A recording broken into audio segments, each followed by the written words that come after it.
Breaking update. The polar vortex just officially split into two cores today, and this winter crisis has now claimed 153 lives, making it deadlier than any winter event we have seen in 5 years. But here is what has me genuinely concerned. While everyone is focused on the record-breaking cold hitting major cities, there is a hidden humanitarian disaster unfolding right now as hundreds of thousands of our most vulnerable neighbors fight for survival, with shelters at maximum capacity and nowhere safe to go. What happened over the past 72 hours changed everything. The stratospheric sudden warming event that meteorologists have been tracking has just reached a tipping point. Temperatures 30 kilometers above the Arctic spiked by over 50 degrees Celsius, completely shattering the polar vortex into separate pieces. One core is now sitting over northern Canada. The other core is over Eurasia. This breakdown is pushing Arctic air masses into places where they have no business being. The homeless crisis happening right now is heartbreaking. In New York City, outreach teams have found 17 people who sadly did not survive the extreme conditions since mid-January. Shelters from Atlanta to Boston are at absolute capacity, with waiting lists growing longer every night. Chicago opened additional overnight warming centers as wind chills hit -40, but they are still turning away hundreds of people who have nowhere else to go. Boston and Philadelphia are reporting the same thing. People are being told there is no room, while temperatures can end a life within hours. Where are you watching from, and what is the situation like in your area? Are local shelters overwhelmed where you live? Have you seen people in your community struggling to find warm places to stay? Let me know in the comments, because understanding how widespread this crisis really is helps everyone grasp the scope of what we are dealing with. Right now, 43 million Americans are under extreme cold warnings. Central Park in Manhattan recorded 3 degrees yesterday morning, which was colder than Antarctica at the exact same time. Dallas has been below freezing for over 200 consecutive hours. But what makes this truly unprecedented is how it is affecting states that rarely see this kind of extreme weather. Florida just experienced record-breaking lows across every climate monitoring site for 2 straight days. Melbourne dropped to 24 degrees, an all-time February low. Fort Pierce recorded 23 degrees, also setting an all-time February record. Snow flurries appeared in Tampa Bay and Sarasota for the first time since 2010. Cold, stunned iguanas were falling from trees across South Florida, with one wildlife removal company collecting 2,500 of them in just 2 days.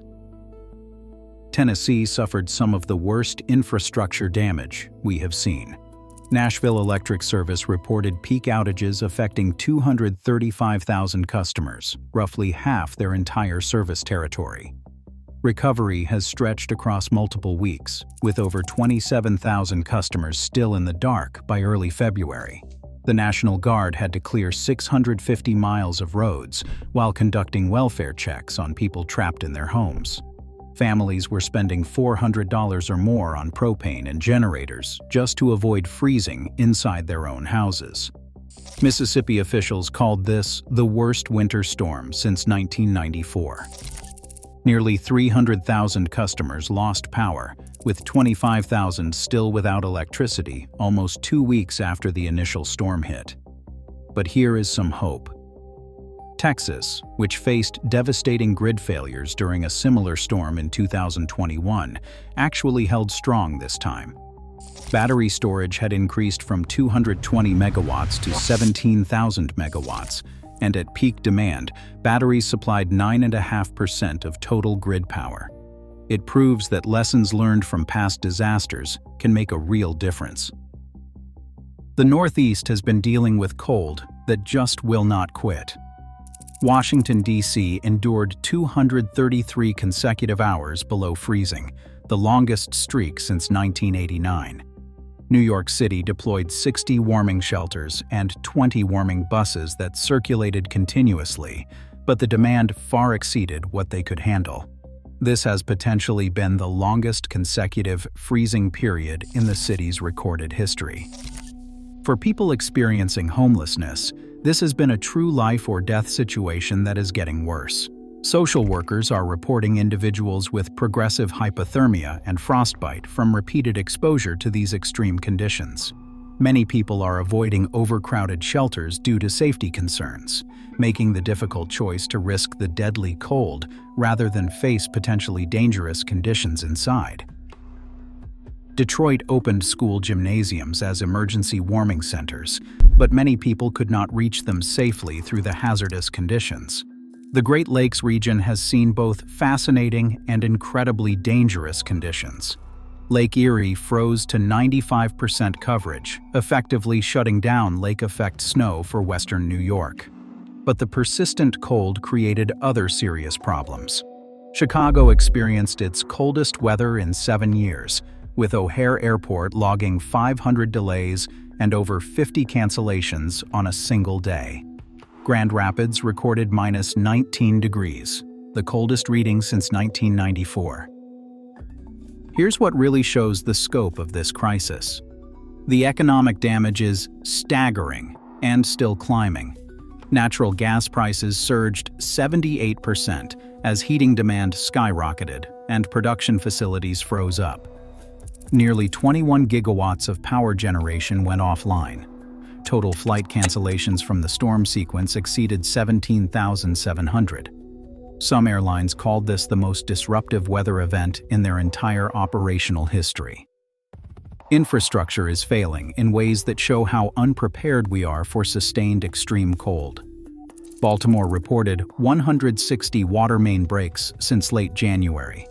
Cincinnati saw 80 breaks as old cast iron pipes buckled under temperatures they were not designed to handle. These are not just statistics. These are families without water while dealing with sub-freezing temperatures inside their homes. Now here is what everyone needs to understand about what is happening next, and this is the most important part. The stratospheric sudden warming event is not a one-time occurrence. It is an ongoing atmospheric disruption. The polar vortex split that occurred around February 15th has created instability that could trigger additional Arctic outbreaks through the rest of winter and into early March. Please share this video right now if you think people in your area need to know what is coming.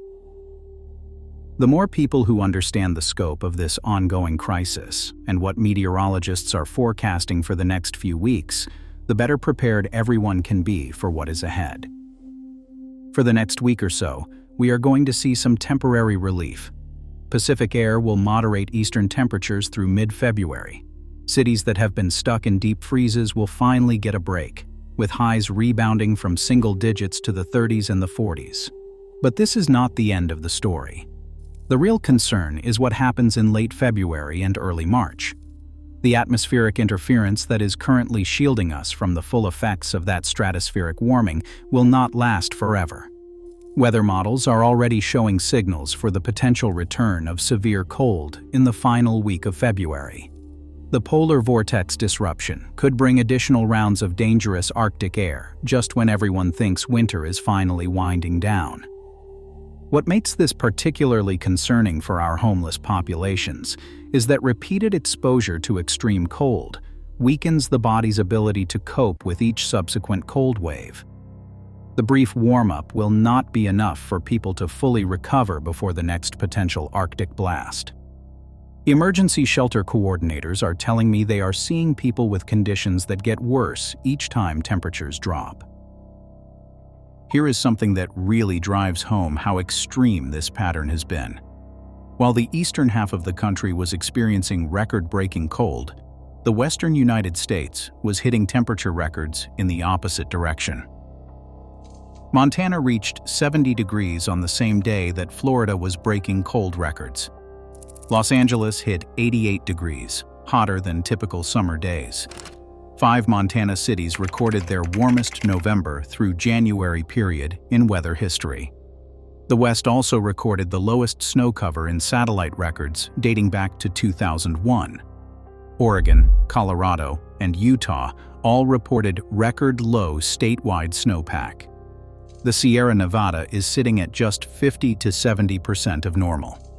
While the East was buried in snow and ice, the West was experiencing drought conditions that could affect water supplies for millions of people this summer.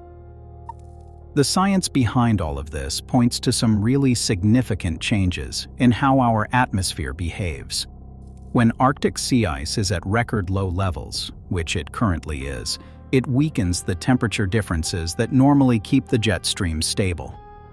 Add unusually warm Gulf of Mexico waters, running around 72 degrees Fahrenheit in January, and you get the perfect setup for these explosive storm systems we have been seeing. Recent research suggests that polar vortex disruptions like this are becoming more frequent. While Earth is unequivocally warming, severe winter weather events are not disappearing. They might actually become more intense, even as they become less frequent. It is a complex relationship between Arctic warming and weather patterns that scientists are still working to understand. Emergency response teams have worked under incredibly dangerous conditions throughout this crisis. The National Guard activated over 5,000 members across 15 states. FEMA deployed 900 staff members and pre-positioned 7 million meals, 3 million liters of water, and over 650,000 blankets. This represents one of the largest federal emergency responses for a weather event in recent memory. But the response to help homeless populations has been completely overwhelmed.